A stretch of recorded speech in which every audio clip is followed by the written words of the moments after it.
तामुलपुरनि सेसाफानि पलासिगुरियाव हाग्रानि मैदेरा समबार बसुमतारीनि न'खौ इन्जुर बोदलाना गालांदों। तामुलपुर जिल्लानि सेसाफानि ओनसोलाव मैदेर आरो मानसिनि गेजेराव दावहा जानाया गोदान बाथ्रा नंलिया। फाग्लादिया दैमानि बिखायाव गोबाव समनिफ्रायनो फैनानै थाफैनाय हाग्रानि मैदेरा गोबां ओनसोलाव न' सिफायनाय, आबाद फोथार, बारि बागान सिलिंखार खालामनाय बायदिया सम सम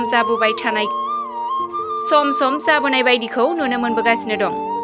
थांनाय हरनि 12 बाजिसो समाव तामुलपुर जिल्लानि समबार बसुमतारीनि न'नि इन्जुरखौ बोदलानाय समाव गुबुन गंसे न'आव समबार बसुमतारीनि अनसुलि बिसि सुकुश्री बसुमतारीया गावनि गथ'फोरखौ लानानै उन्दुना दंमोन।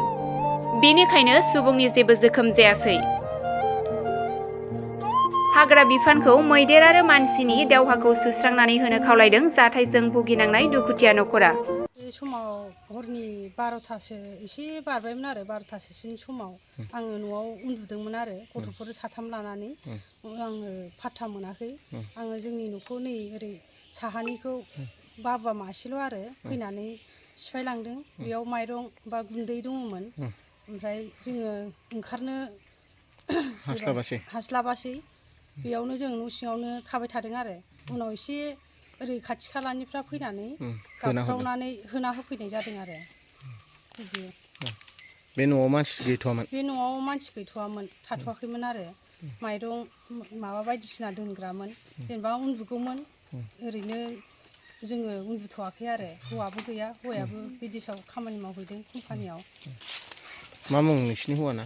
आंनि हौवानि मुङा समबार बसुमतारी। गामिया कुमारपारा पलासगुरि। मानसिफोर जेबो जखम जायासै? ओहो, जखम जायासै। जोङो न'निफ्राय ओंखारनाय जायासै गिनानै। गुबुन गंसे न'आव दंमोन? ओं, बेलेग गुबुन गंसे न'आव दंमोन आरो। दा मा बुङो हाग्रा बिफानखौ? जों खस्थ' मस्थ' बे न'खौ लुदोंमोन, जों जानो गैयि मानसि। मोनोबा हाग्रा बिफाननिफ्राय एसे मदद लुबैदोंमोन आरो।